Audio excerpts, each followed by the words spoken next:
Splitgate 2 just dropped in an open beta, so I want to give it a shot and ask the question, does it do enough to be successful this time around? Infamously, the original Splitgate dropped fairly successfully, reaching nearly 68,000 concurrent players on Steam. The problem was that next month that number was cut in half, and by the third month they were down to just below 10,000 concurrent players. Now, losing over 85% of your player base within 3 months is obviously not ideal, but 10,000 concurrent players is still nothing to scoff at, and games can definitely sustain themselves off this number. The problem is that the numbers continue to dwindle off, not as fast as within the first couple months, but still at a concerning rate. By January of 2023, which is only roughly a year and a half after the August 2021 release, the game could no longer maintain 1,000 concurrent players, which of course is quite the fall from grace. At this point, the game was seen as a failure by many, and given the dreaded title of dead game by most. Why the game failed was a major question on the minds of those who enjoyed the game. I even made a video a year back talking about this, as I really enjoyed the game, which is why I'm not going to delve too deep into why I think the game failed. I'll link the video in the top right corner if you're interested. Anyways, despite the failures of the original Splitgate, the developers clearly thought that they had something here given the initial spike the game had. So they took the money they made from the first game and invested it in a second game. On July 18th of 2024, Splitgate drops their announcement cinematic for Splitgate 2 to a positive reception, seemingly promising better graphics amongst other things, exciting its fanbase. But a cinematic trailer is just that, a cinematic. On August 8th of 2024, the gameplay reveal drops showing some new abilities, new maps, all with a beautiful fresh coat of paint. The reception of this video is once again positive, but there are those with some concerns. The trailer seemed to put less emphasis on portals, which is of course what makes the game unique. This is most likely to appeal more to casuals, as portals were what made the original game have such a high skill ceiling, which of course was one of the main turnoffs of the game because it was hard. This all brings us to a few days ago when the open beta dropped. Admittedly, I didn't even know it dropped until I saw someone post about it, but as someone who thought the first game was fun, I was curious about the second installment. Which brings us to the gameplay, or rather my gameplay. Did I enjoy the game? Do I think they did enough to avoid dying again? Will I continue playing this game? Well, let's answer that while I show off some of my gameplay. Off the bat, the game opens similarly to the first game, with a brief tutorial. Overall, the game feels very similar, but the portal feature was streamlined from 2 buttons for each portal to 1 button for both. I think it works well and definitely makes the game easier. With the tutorial done, I took a quick gander at the menus to see what was currently in the game. One of the biggest complaints I saw on Steam was about the game's microtransactions. The game has multiple currencies, which I believe can scare people off,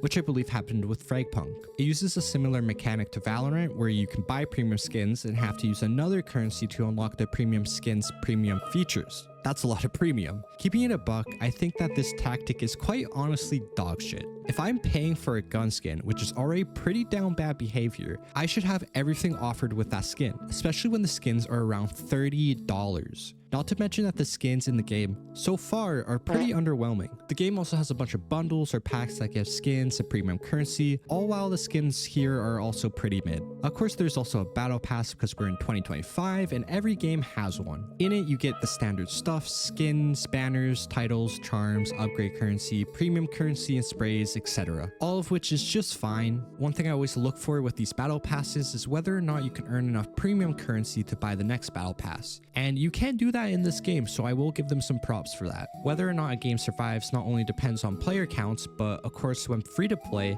they have to sell microtransactions. And so far, I wouldn't say that they're very compelling. Beyond the paid cosmetics, you do have some customizations that change the gameplay. You got gun mods like grips and barrels that change gun stats, kind of what we've seen in COD or Siege. You also have 2 perk slots for your character that change depending on the class you pick, things like faster reload, speed boost on kill, and more. Each class has 5 options to pick from. Also, you get an equipment slot with class specific items. For example, you may get a stim shot that heals health quickly, or simply a sticky grenade. For weapons, you have your primary and secondary weapons. Each class has 5 primaries and 3 secondaries. For the primaries, you have an assault rifle, an AR type gun, shotgun, burst rifle, and SMG. All classes have the same gun, but they're slightly different in stats or ammo counts. The same idea goes for the pistols, but this time you have a semi-automatic pistol, a deagle type heavy pistol, and a burst pistol. Your overall build consists of a primary, a secondary, 1 equipment slot, and like I said, you have 2 perk slots. Lastly, you have your class specific abilities. Each class has their Q ability. The Eros class has Rush, increasing speed,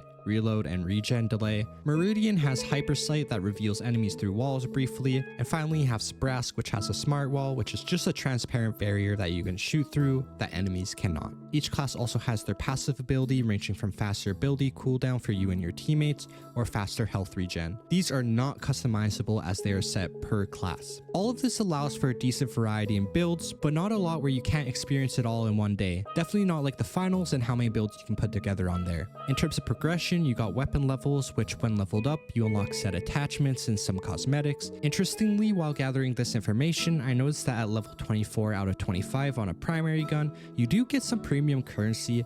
It doesn't state how much, so I'm interested to see if this is something you can gather to get a battle pass or a skin, or if it's just a little bit to prompt you to buy the rest of the coins needed for a microtransaction. I should also state that this is only for the primaries, as secondaries only have 7 levels, which once again unlocks the customizables and also gives a cosmetic or 2. In terms of other things to aim for, you do have your daily and weekly challenges, although right now it seems like this only gives currency that is used to progress in the battle pass, so it's not like you're getting XP or gaining some type of currency for cosmetics. I should mention, as I forgot to say earlier, but the battle pass does have 5 free items spread through the 5 pages of items in the battle pass, so it works very similarly to the Marvel Rivals battle pass. In terms of game modes, there is quite a lot. Most are returning modes from the original game, but you do have some new modes like 24-player onslaught, which is kind of like a team-based deathmatch on a big map. Your core visible modes currently in the beta are arena quick play, which of course rotates through their many modes.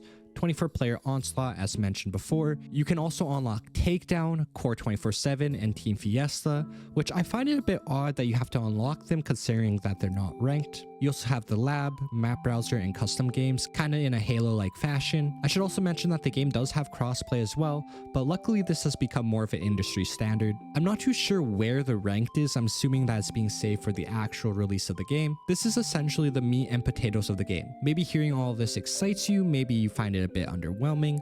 Either way, the real question is, how does the game actually play? So let's talk about that. I played a fair bit before drawing conclusions. I have about 4 hours in the game now, and I can safely say that the game feels exactly like the first Splitgate. Now, I don't really know what to make of that. It feels literally the exact same. But genuinely, I feel like I could play both interchangeably. The new graphics are really nice. The movement between your jetpack and sliding is really solid. Finding different guns like a rocket launcher or sniper around the map is fun. I'm a big fan of the announcer and find it really satisfying to get kills. But herein lies the problem. I felt the exact same way about the first Splitgate, and it flopped. I can't tell you if the maps are good or not. I didn't have a problem with them. I'm just not a great judge of map design. The AI, when it replaced players who left the game, seemed pretty decent. I genuinely don't know what to make of all of this. Do we really want the gameplay to feel so similar to the first game when it flopped? It was really good and fun though, but it flopped. My first couple of games were like the original Splitgate, where I questioned if I was in bot lobbies because it was really easy. Then in my later games, I started getting humbled and it was a lot harder, so it's pretty safe to say that I was probably in bot lobbies. There was nothing in the gameplay that I thought felt necessarily bad. The one-way shields are a little bit annoying, but the spawns felt good. It didn't feel like I was getting spawn killed or anything like that. Like I said, everything was pretty solid. I didn't use my portals too much in the beginning, but as I got more comfortable, I was able to make a couple of plays that were really satisfying. I'm genuinely really curious to see how this game does, but to answer the initial question of the video, whether Splitgate 2 is different enough, I have to say no. Like I said, this feels pretty much one-to-one like the OG Splitgate, at least from my memory. I don't think there's enough substance here to keep people playing. I feel the same about this Splitgate as I felt about the OG. It's fun, I could see myself playing it every now and again, but this is not going to compete with my current main games. And honestly, if I need space on my PC, I don't think that would hesitate too much to delete it. But I'm really curious to hear what you guys think. Let me know down below. Is Splitgate 2 going to die like the original? Why or why not? Besides that, guys, a like and a sub would be greatly appreciated. And as always, thank you and take care.